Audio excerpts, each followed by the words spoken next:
विचार इतने गंदे और बीमार मानसिकता के लोग हैं कि इनको सिर्फ हिंदू मुसलमान ही दिखाई देता है। जहां दिखना चाहिए वहां नहीं दिखता। इनको और कोई मुद्दे नहीं दिखते। इनको जो अंकिता भंडारी उत्तराखंड की लड़की जिसको मार दिया गया जला के, इनके एक मंत्री, पूर्व मंत्री का नाम आया, कुलदीप सेंगर, चिन्मयानंद सरीखे लोग, जिस बालिका के साथ उन्होंने व्यभिचार किया, कठुआ और उन्नाव में जो हुआ, क्या वो हिंदू नहीं थे?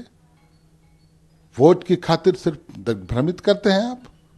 और झारखंड में आपने एक सोच कैसे लिया कि कानून अपने हाथ में ले लेंगे, और जो कार्रवाइयां जो चिन्हित किए जा रहे हैं, जो दोषी सामने दिख रहा है, कल्पित दिख रहा है, जो पुलिस जांच में सामने आ रही है बातें, भाजपा के कार्यकर्ता हैं, इंटेंशनली वो माहौल बिगाड़ने के लिए एक पटकथा लिखकर कि कैसे एक अमुक दिन, कोई विशेष दिन है किसी धर्म का, कोई धर्मावलंबियों का, उस दिन आप जबरदस्ती प्रोवोक करते हैं। ठीक है, गलती दोनों पक्ष की हो सकती है, कार्रवाई भी दोनों पक्ष की होगी, लेकिन जो प्रथम दृष्टया दिखता है वो पूरी तरह से राजनीति से प्रेरित गंदी मानसिकता वाले लोग झारखंड को अमन चैन छीनना चाहते हैं और सांप्रदायिकता की आग में धकेलना चाहते हैं। बाबूलाल जी कम से कम अनुभवी हैं, मुख्यमंत्री तक के पद पर रह चुके हैं, कुछ गरिमा बनाए रखिए, यही उम्मीद करता हूँ। आपने मुख्यमंत्री पद की बात की, एक और पूर्व मुख्यमंत्री रघुवर दास कल रात को वहाँ पहुँचे थे, जमकर लताड़ा पुलिसकर्मियों को, वहाँ मौजूद जो ऑफिसर थे उनको, एक वीडियो वायरल हो रहा है जिसमें वो कहते हुए सुनाई दे रहे हैं कि क्या सद्भावना बरकरार रखने की पूरी जिम्मेदारी सिर्फ हिंदुओं पर है। देखिए, भाजपा के अंदर अभी होड़ मची हुई है, कैसे अपना पहचान बरकरार रखना या कैसे अपनी आइडेंटिटी एस्टेब्लिश करनी है। रघुवर दास जी अभी आए हैं राज्यपाल का पद छोड़ के, और वो जो खबरें हैं कि वो नेपथ्य में जाने की तैयारी है, उनको कोई पद नहीं मिलने वाला है।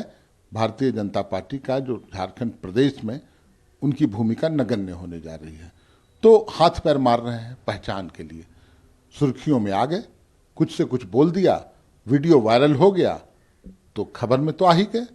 तो ये पहचान बचाने के लिए, अपनी पहचान बनाने के लिए भाजपा के अंदर पद, चूंकि अभी प्रदेश अध्यक्ष वगैरह एक दो पद है जो सबको आशा है कि हमको मिल जाएगा, उसकी मारामारी है, और इसको दूसरे नज़र से नहीं देखना चाहिए। ये भाजपा के अंदर की जो एक जंग है, द्वंद्व है, प्रतिस्पर्धा है, वही है और कुछ नहीं। देखिए, गोरथम्बा में जो कुछ भी हुआ वो बहुत ही अकल्पनीय था। भाई, हिंदुओं का महापर्व होता है होली, उसमें सौहार्दपूर्ण तरीके से कुछ लोग जुलूस निकालकर होली मनाते जा रहे थे, आपस में खेलते जा रहे थे, किसी रास्ता चलते लोगों को रंग भी नहीं पड़ा रहे थे। उसके बाद उस इलाके में उनके साथ मारपीट होती है, दुकानों में आग लगा दी जाती है, उन जुलूस पर हमला होता है। साहब, ये कैसा बात था? और पुलिस को जब केस करना होता है तो पुलिस हिंदुओं पर भी केस करती है जो कि शांतिपूर्वक तरीके से कर रहे थे। मुझे लगता है पुलिस को ना ये काउंट बैलेंस करने वाला खेल बंद करना चाहिए कि अगर हम 10 मुसलमानों पर कर रहे हैं तो 10 हिंदुओं पर भी करें, ताकि वोट बैंक सरकार का नहीं गड़बड़ाए। पुलिस को निर्भीक होकर काम करना चाहिए। लेकिन जो गिरिडीह के गोरथम्बा में हुआ वो बिल्कुल भी फेल्ड पुलिसिंग दिखाता है। भाई, आपको तुरंत गिरफ्तार करना चाहिए था उपद्रवियों का, लेकिन FIR करके आपने रस्म अदायगी करके छोड़ दी। तो ये तुष्टिकरण वाली सरकार है, इससे ज़्यादा कुछ अपेक्षा भी नहीं है। लेकिन हमारा आंदोलन जारी रहेगा, ज़रूरत पड़ेगी हम सड़कों पर भी उतरेंगे, और जो वहाँ पे कल्प्रिट्स हैं जिन्होंने हमारे प्रोसेशन पर हमला किया उनको सजा दिला कर रहेंगे। कार्रवाई तो दोषियों पर हो रही है, जो दोषी थे वहाँ पर नमाज के वक्त, और जो प्रोसेशन का रूट था उससे हट कर ले जाने की जरूरत ही क्या थी? देखिए, ये झूठ बोल रहे हैं। यही प्रोसेशन का रूट था, हर वर्ष यही रूट होता था। और ये जो इनोसेंट लोगों को पकड़ के ले जा रहे हैं, एक मंदिर के पुजारी के 2 बच्चों को उठाकर ले गए पुलिस, और उसके बाद फिर मारपीट जिस तरह से की जा रही है, पुलिस कस्टडी में मारपीट की जा रही है, ये बेहद ही दुखद है साहब। जिस पक्ष ने हमला किया था उसके यहाँ गिरफ्तारियां नहीं हो रही है, लेकिन हिंदुओं को जरूर टारगेट किया जा रहा है। यही है रामराज, हेमंत सोरेन के राज में।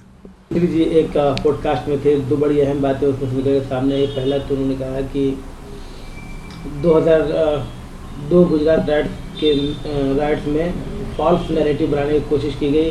जो अपोजिशन था वो चाहता था कि उनको, यानी प्रधानमंत्री और अदर्स लोग इसमें पनिश्ड हो।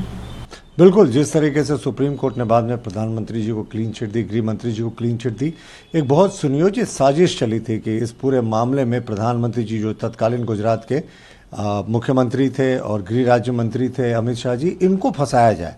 लेकिन कहते हैं सत्य की जीत होती है, तो अंततः वो बरी हुए। Supreme court monitored, supreme court appointed SIT ने भी प्रधानमंत्री जी को क्लीन चिट दिया था। तो कांग्रेस की जो भी साजिश थी उस समय वो नाकाम हुई। पाकिस्तान के खिलाफ बहुत हार्ड हिटिंग की प्राइम मिनिस्टर के मामले में, पीस के मामले में, डायलॉग्स के मामले में। उन्होंने कहा कि पाकिस्तान से हर एक अटेम्प्ट पीस मेंटेन रखने के लिए जितनी भी अटेम्प्ट हुई है सब में बिट्रियल मिला है, कोई कामयाब नहीं हुआ, पाकिस्तान की तरफ से बिट्रियल ही मिला है।